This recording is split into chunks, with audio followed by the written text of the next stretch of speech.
ಅಮರನಾಥ ಯಾತ್ರೆಗೆ ತೆರಳಿದ್ದ ಕನ್ನಡಿಗರ ಪರದಾಟ ನಡೀತಾ ಇದೆ. ಶ್ರೀನಗರದ ಲಾಲ್ ಚೌಕ್ನಲ್ಲಿ 30ಕ್ಕೂ ಹೆಚ್ಚು ಕನ್ನಡಿಗರು ಇದ್ದಾರೆ. ನಾಳೆ ಅಮರನಾಥ ದರ್ಶನಕ್ಕೆ ಸಿದ್ಧತೆ ಕೂಡ ಮಾಡಿಕೊಂಡಿದ್ದಾರೆ ಕನ್ನಡಿಗರು. ಅಮರನಾಥ ಯಾತ್ರೆಗೆ ಸಾಕಷ್ಟು ಕನ್ನಡಿಗರು ತೆರಳಿದ್ದಾರೆ. ಈಗ ಅಲ್ಲಿ ಆ ಕನ್ನಡಿಗರು ಪರದಾಟವನ್ನು ನಡೆಸ್ತಾ ಇದ್ದಾರೆ. ಶ್ರೀನಗರದ ಲಾಲ್ ಚೌಕ್ನಲ್ಲಿ 30ಕ್ಕೂ ಹೆಚ್ಚು ಜನ ಕನ್ನಡಿಗರು ಈಗ ಸದ್ಯ ಇರುವಂತದ್ದು. ಇನ್ನು ನಾಳೆ ಅಮರನಾಥ ದರ್ಶನಕ್ಕೆ ಸಿದ್ಧತೆ ಕೂಡ ಮಾಡ್ಕೊಳ್ತಾ ಇದ್ದಾರೆ. ಈಗಾಗಲೇ ಹಲವು ಕಡೆ ಕನ್ನಡಿಗರು ಸಿಲುಕಿಕೊಂಡಿದ್ದಾರೆ. 80ಕ್ಕೂ ಹೆಚ್ಚು ಜನ. ಅದಕ್ಕೂ ಕೂಡ ಸರ್ಕಾರ ಈಗಾಗಲೇ ಸಕಲ ಸಿದ್ಧತೆ ಮಾಡ್ತಾ ಇದೆ.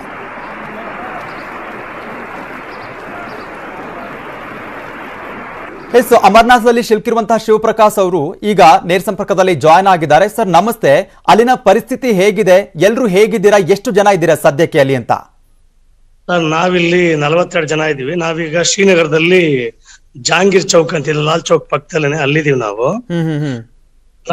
ನಾವು ಅಮರನಾಥ್ ಯಾತ್ರೆ ಮುಗಿಸಿದ್ವಿ. 7ನೇ ತಾರೀಕು ನಾವು ಶ್ರೀನಗರ ಬಂದಿದೀವಿ. 7ನೇ ತಾರೀಕಿಂದ ಶ್ರೀನಗರದಲ್ಲೇ ಕೂತೀವಿ. ನಾವು ಈ ಕಡೆ ಜಮ್ಮುಗೂ ಬರಕ್ ಆಗ್ತಿಲ್ಲ, ಬೇರೆ ಎಲ್ಲೂ ಬರಕ್ ಆಗ್ತಿಲ್ಲ. ಫ್ಲೈಟ್ ಟಿಕೆಟ್ ಗಳು ಕೂಡ ಆಕಾಶಕ್ಕೆ ಹೋಗಿ ನಿಂತಿದೆ. ಎಲ್ರು ಒದ್ದಾಡ್ತಾ ಇದೀವಿ. ಯಾರ್ದು ನಮ್ದು ಯಾವ್ದು ಕೂಡ ನಿಮ್ಮ ನ್ಯೂಸ್ 18 ಬಿಟ್ರೆ ಬೇರೆ ಯಾರು ಕೂಡ ನಮ್ಮನ್ನ ಮಾತಾಡಿಸೋರಿಲ್ಲ, ಕೇಳಿದೋರಿಲ್ಲ. ನಮ್ ಕಷ್ಟ ಕೂಡ ಕೇಳೋರಿಲ್ಲ ಇಲ್ಲಿ. ಇವಾಗ ನಾಳೆ ಬೆಳಿಗ್ಗೆ ನಮ್ಮ 32 ಜನ ನೋಡಿ, ನಾವೊಂದು 10-12 ಜನಕ್ಕೆ ಫ್ಲೈಟ್ ಟಿಕೆಟ್ ಆಯ್ತು. 32 ಜನ ಬೈ ರೋಡ್ ಹೋಗ್ತಾ ಇದಾರೆ ಸರ್. ಫ್ಲೈಟ್ ಟಿಕೆಟ್ ಬುಕ್ ಮಾಡ್ಕೊಂಡಿದ್ ನೀವೇನಾ ಅಥವಾ ಏನಾದ್ರು ವ್ಯವಸ್ಥೆ ಮಾಡಿದಾರ ಅಲ್ಲಿ ಅಂತ?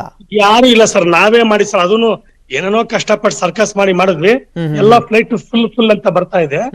ಇವಾಗ ಇನ್ನು 32 ಜನ ಬೆಳಿಗ್ಗೆ 4 ಗಂಟೆಗೆ ಹೊರಡ್ತಾ ಇದಾರೆ ಸರ್. ನಾವೀಗ ಇಲ್ಲೊಂದು 12 ಜನ 13 ಜನ ನಾವೇನು ಉಳಿದಿದೀವಿ. ಎಲ್ಲಿಗೆ ಪಾಪ ಎಲ್ಲಾ ರೂಮ್ ಅಲ್ಲಿ ಮಲಗಿದ್ದಾರೆ. ಒಟ್ಟು ನಮ್ದು ಇಲ್ಲೊಂದು 18 ರೂಮ್ ಇದೆ ಇಲ್ಲಿ. ಅಕ್ಸಾ ಹೋಟೆಲ್ ಅಂತ ಹೇಳಿ ಜಹಾಂಗೀರ್ ಚೌಕ್ ಹತ್ರ. ನೋಡಿ ಇಲ್ಲಿ ನೀವು ನೋಡಬಹುದು ನಮ್ ಜೊತೆ ಬಂದಿರೋಂತವ್ರು. ಬೆಂಗಳೂರು ರಾಜೇಂದ್ರ ಮಹಾಲಕ್ಷ್ಮಿ ಲೇಔಟ್, ಜೀರಾಮಯ್ಯ ಲೇಔಟ್, ಮತ್ತೆ ಮಾರುತಹಳ್ಳಿ ಹತ್ರ ಪಣತೂರು ಅಂತಿದೆ. ಹಾಸರಣಿಗೆ ಮತ್ತೆ ಶಿಡ್ಲಘಟ್ಟ ಹತ್ರ ಭಕ್ತರಹಳ್ಳಿ ಅಂತಿದೆ. ಅಲ್ಲಿಂದ ಬಂದಿರೋ ನಮ್ ಸ್ನೇಹಿತರು ಎಲ್ಲಾರು ಇದಾರೆ ಇಲ್ಲೆಲ್ಲ.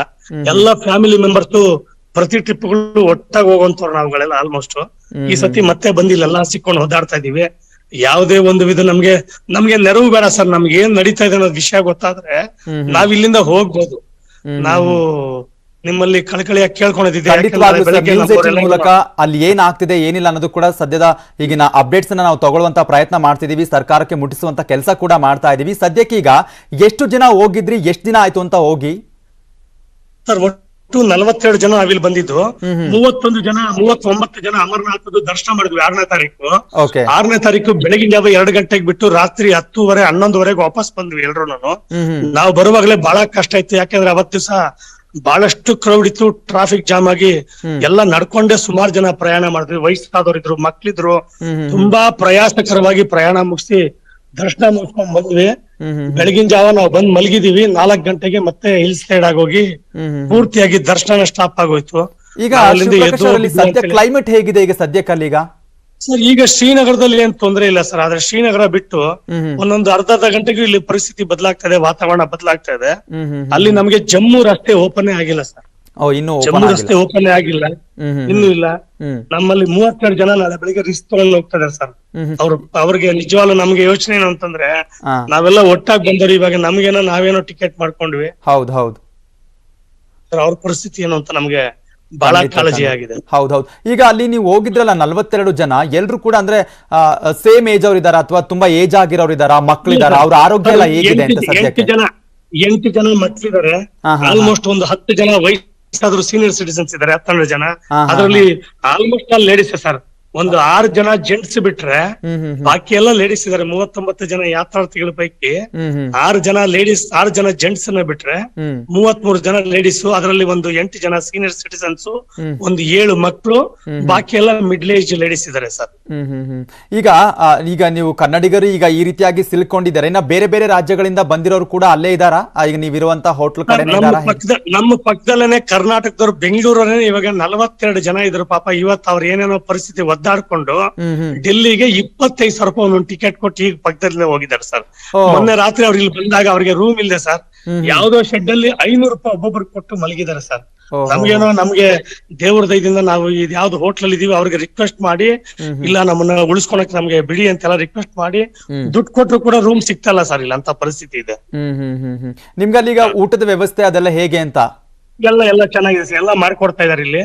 ಊಟ ತಿಂಡಿದೆಲ್ಲ ಏನು ತೊಂದರೆ ಆಗಿಲ್ಲ ಸರ್.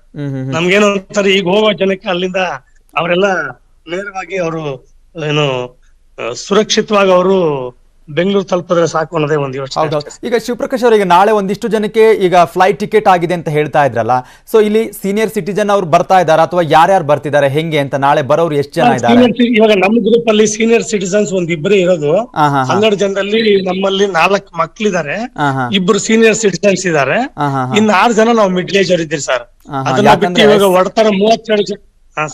ಯಾಕಂದ್ರೆ ಸೀನಿಯರ್ ಸಿಟಿಜನ್ ಅಂದ್ರೆ ಪಾಪ ಅವ್ರಿಗೆ ಆಸ್ಪತ್ರೆ ಅಥವಾ ಡೈಲಿ ಟ್ಯಾಬ್ಲೆಟ್ಸ್ ಏನಾದ್ರು ಇದ್ರೆ ಅದೆಲ್ಲ ಸ್ವಲ್ಪ ತೊಂದರೆ ಆಗುತ್ತಲ್ಲ, ಸೊ ಹಾಗಾಗಿ ಖಂಡಿತವಾಗ್ಲೂ ಆಗ್ತಾ ಇದೆ ಸರ್, ಖಂಡಿತವಾಗ್ಲೂ ಆಗ್ತಾ ಇದೆ. ಯಾಕಂದ್ರೆ ನಮ್ಮಲ್ಲಿ ಒಬ್ರು ಒಬ್ಬ ಲೇಡಿ ತುಂಬಾ ಟಫ್ ಪಾಪ ಅವ್ರ ಸಿಚುವೇಶನ್ ನಾವಿಲ್ಲಿ ನೋಡ್ತಾ ನಮ್ಗೆ ನೋಡಿದ್ರೆ ನಮ್ ತಾಯಿ ವಯಸ್ಸವ್ರು ಇದಾರೆ ಎಲ್ರು ಆಲ್ಮೋಸ್ಟ್ ಅವರೆಲ್ಲ. ಅವ್ರು ನೋಡಿದ್ರೆ ನಮಗೂ ಅದೇ ಸಂಕಟ ಆಗತ್ತೆ. ಒಂಥರ ಬೇಜಾರಾಗ್ತಿದೆ ನೀವೆಲ್ಲ ಆ ರೀತಿ ಒಂದೇ ಕಡೆ ಇರೋದು ನೋಡ್ತಾ ಇದ್ರೆ. ಯಾಕಂದ್ರೆ ಅಲ್ಲಿನ ಪರಿಸ್ಥಿತಿಲಿ ಈಗ ನೀವ್ ಇರೋದ್ ನೋಡಿದ್ರೆ ನಿಮಗ್ ಗೊತ್ತಿದೆ ಅಲ್ಲಿ ಏನ್ ಆಗ್ತಿದೆ ಅಂತ ಅನ್ನೋದು.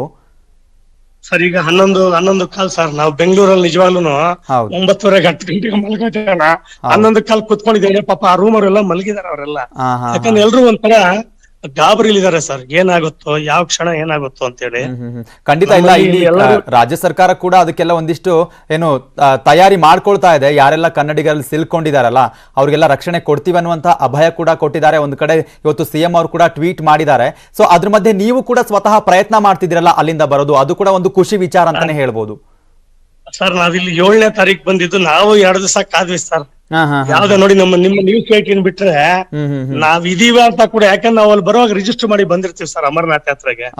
ನಾವ್ ಇದೀವ, ಏನ್ ಮಾಡ್ತಾ ಇದೀವಿ, ಎಲ್ಲಿದೀವಿ ಅಂತ ಕೇಳುವಂತ ಒಂದು ಸೌಜನ್ಯ ಕೂಡ ಇಲ್ಲ ಸರ್. ಜನ ಅನ್ಕೊಬಹುದು ಸರ್, ಏನಂದ್ರೆ ಯಾತ್ರೆಗೆ ಹೋದವ್ರು ಅವ್ರ ಖುಷಿಗೆ ಹೋಗಿರ್ತಾರೆ, ಅವ್ರ ಇಷ್ಟ ಅದು ಇದು ಅಂತ ಅನ್ಕೊಬಹುದು.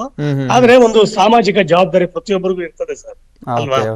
ಥ್ಯಾಂಕ್ ಯು ಶಿವಪ್ರಕಾಶ್ ಅವರೇ, ನ್ಯೂಸ್ 18 ಜೊತೆ ಮಾತನಾಡಿದಕ್ಕೆ. ಆದಷ್ಟು ಬೇಗ ಎಲ್ರು ಬನ್ನಿ ಕರ್ನಾಟಕಕ್ಕೆ. ನಾಳೆ ಯಾರ್ಯಾರು ಬರ್ತಾ ಇದ್ರು ಸುರಕ್ಷಿತವಾಗಿ ಬನ್ನಿ, ಇನ್ನುಳಿದವರು ಕೂಡ ಆರಾಮಾಗಿ ಬನ್ನಿ. ಅವ್ರಿಗೂ ಕೂಡ ಸರ್ಕಾರ ಏನಾದ್ರೂ ವ್ಯವಸ್ಥೆ ಮಾಡಿದ್ರೆ ಅದು ಕೂಡ ಒಳ್ಳೆ ಕೆಲಸನೇ ಅಂತ ಹೇಳ್ತಾ ಸೊ ಆರಾಮಾಗಿ ಬನ್ನಿ ಅಂತ ಹೇಳ್ತೀವಿ ಅಷ್ಟೇ. ಮತ್ತಷ್ಟು ಅಪ್ಡೇಟ್ಸ್ ನೋಡ್ತಾ ಹೋಗೋಣ ಒಂದು ಸ್ಮಾಲ್ ಬ್ರೇಕ್ ಆದ್ಮೇಲೆ.